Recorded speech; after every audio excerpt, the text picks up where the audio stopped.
अब आज ही देख लो, हमारे देश में एक प्लेन छोटा सा आज फिर क्रैश हो गया। महाराष्ट्र के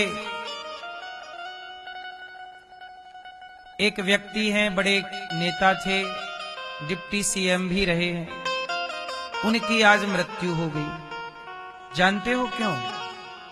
उन्होंने एक छोटा सा एरोप्लेन, जेट जिसे कहते हैं, छोटा सा एरोप्लेन था, उसमें बैठे।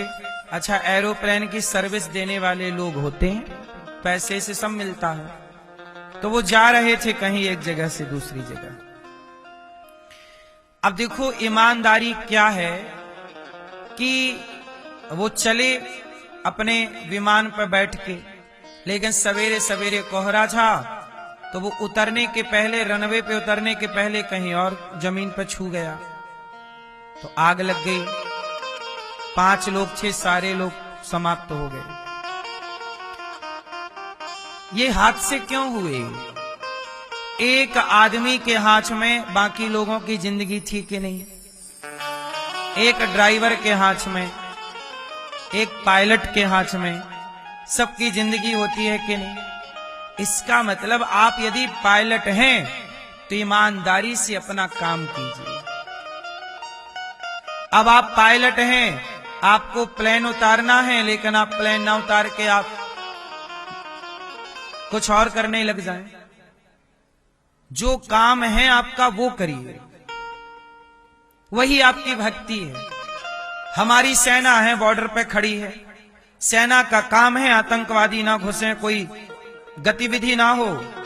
अब वो सारे सैनिक छोड़ें सब और मंदिर में जाके बैठ जाएं, व्यवस्था भंग हो जाएगी। आपकी ईमानदारी से की गई सेना की सेवा ही आपकी भक्ति है, इसी से भगवान प्रसन्न होंगे। ईमानदारी से किया गया माँ बाप का सम्मान और माँ बाप की सेवा, इसी से भगवान प्रसन्न होंगे। आप पत्नी हैं, ईमानदारी से अपने पति में समर्पण कीजिए, पति की सेवा कीजिए, पति के वचनों पर चलिए, इसी से आपका कल्याण होगा। अब पति की एक ना सुनना और दिन भर पूजा करना। आजकल का व्यक्ति अपने धर्म से और अपने कर्म से भटक चुका है, और बचने के लिए फिर वो कहता है कि हम मंदिर चले जाएंगे, हमारा सब ठीक हो जाएगा, हम गंगा नहा लेंगे, सब नहीं। अवश्यमेव भोक्तव्यम। सब ठीक हो जाता तो दशरथ जी को काहे भोगना पड़ा? वो तो भगवान के बाप हैं। तुम्हारा नाम जपे से सब ठीक हो जाएगा, तो दशरथ जी तो उन्हीं के बाप हैं जिनका तुम नाम जप रहे हो। बोलो हाँ। अवश्यमेव भोक्तव्यम, अर्थात भोगना पड़ता है। भीष्म पितामह जैसों को बाणों की सैया पर लेटना पड़ा। इसलिए मेरी मां, चोरी से, छल से, निंदा से, चुगली से, पाप से, बेईमानी से, भ्रष्टाचार से बचो, गलत से बचो, ईमानदारी से काम करो। हाँ या ना? नमक रोटी अच्छी है ईमानदारी की, 56 भोग अच्छे नहीं है बेईमानी के। आजकल हमारे देश में सबको क्या बनना है? बड़ा आदमी। और बड़े आदमी बनने के चक्कर में चोरी करने लग गए, डाका डालने लग गए, ठगने लग गए। साइबर ठगी होती है कि नहीं? बोलो हाँ। आपके मोबाइल पे ओटीपी आएगा, कहेगा कि हम बैंक के मैनेजर बोल रहे हैं, तुम्हारा खाता अपडेट करना है, ओटीपी बताओ। आपने धोखे से बता दिया तो साइबर अपराधी सारा पैसा तुम्हारा घर बैठे खत्म कर देते हैं, ट्रांसफर कर लिया। और जरा सोचिएगा कि हमारे देश की व्यवस्थाएं कितनी घटिया हैं। अच्छा एक बात बताओ, साइबर अपराध हो रहे हैं कि नहीं? किसी का पैसा किसी के खाते में चला जाता है चोरी से, ये हो रहा है कि नहीं? आप लोग बताओ। हो रहा है, जबकि इसे पकड़ना बहुत आसान है, क्योंकि बैंक का पैसा आपके खाते का यदि कहीं गया होगा तो किसी ना किसी खाते पे ही गया होगा, वो खाते पे सब जानकारियां होती हैं। तो ऐसे अपराधियों को तो तुरंत पकड़ा जा सकता है कि तुम्हारा पैसा किस खाते पे गया, तुरंत पकड़ लिया जाए। लेकिन ये भारत की व्यवस्था नहीं पकड़ पाती। सोचिए, इतना लचीला कानून है, जबकि खाते को पकड़ना बहुत आसान होता, तुरंत 1 मिनट में तो निकल आता है कि पैसा कहां ट्रांसफर हुआ है, किसके नाम पे वो खाता है, वहां से पैसा कहां गया, तुरंत वो आदमी पकड़ा जाएगा। लेकिन भारत में रोज ठगी हो रही है। ओटीपी बताओ जरा, पैसा खत्म हो रहा है कि नहीं, सरकारें नहीं पकड़ पा रही हैं, देख लो। जबकि ये वाला अपराध तो लीगल अपराध है, खाते टू खाते वाला, इसको तो पकड़ा जाना चाहिए तुरंत। लेकिन हमारे देश का कानून वही अंधा है, उसे कुछ दिखता ही नहीं है ना, या तो दिखता नहीं है या वो देखना नहीं चाहता। कामचोर है कानून। क्यों?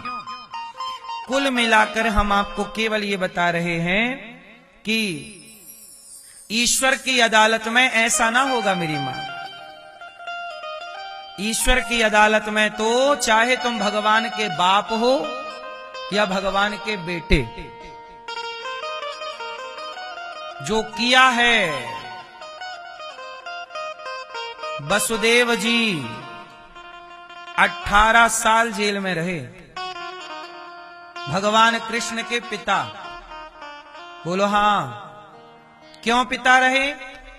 क्योंकि ये पिछले जन्म में कश्यप ऋषि थे, कश्यप जी, और इन्होंने एक देवता की गाय को रख लिया था और दिया नहीं। लगभग 18 साल तक उस गाय को अपने पास रखे रहे। तो एक गाय को, आप किसी की गाय को बंदी बना के रखे तो आपको भी जेल जाना पड़ेगा, चाहे भगवान के बाप ही आप क्यों ना हो। ईश्वर की अदालत में कोई बड़ा छोटा, इसलिए कहता हूं कि यहां की अदालतें तो अंधी हैं, यहां का सिस्टम अंधा है। परमात्मा की आंखें सब देख रही हैं, सबको देख रही हैं। इसलिए बचो, क्योंकि वहां, यहां तो बच जाओगे। कुंती बुआ बोली, प्रभु हमें सुख नहीं चाहिए, विपत्ति दे दो। क्या दे दो? आप लोग भगवान से क्या चाहते हैं? इतना चाहो कि प्रभु हम आपको कभी भूलें ना। काम करो अपने, पर ईश्वर को याद रखो बस। आदत बुरी सुधार लो, हो गया भजन। मन की तरंग मार लो, बस हो गया भजन। भीष्म पितामह ने बुआ को अपने आप को दे डाला। अच्छा, भगवान से बुआ ने क्या मांगा? हमें दुख दे दो, और भगवान किसी को दुख नहीं देते। अच्छा ये बताओ, आपके जीवन में जो दुख आते हैं, वो दुख आपको कौन देता है? भगवान देते हैं, देवता देते हैं, आपके रिश्तेदार देते हैं, या आपके अपने कर्म देते हैं? जोर से,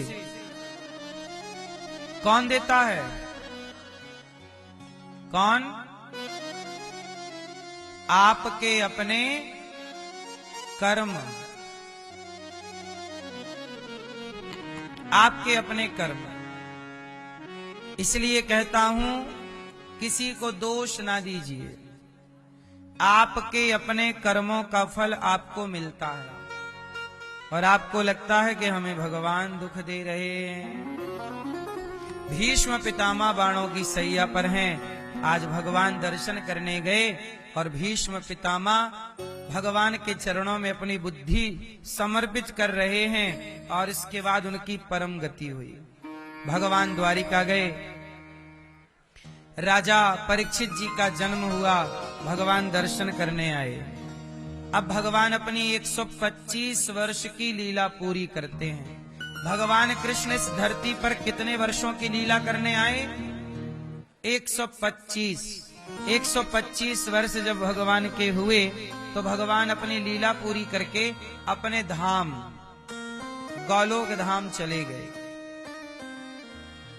और भगवान के जाते ही पांचों पांडव भी स्वर्गारोहण के लिए निकल पड़े। कुंती बुआ ने अपने शरीर को पूरा किया भगवान की याद में और पांचों पांडव स्वर्गारोहण के लिए निकल गए।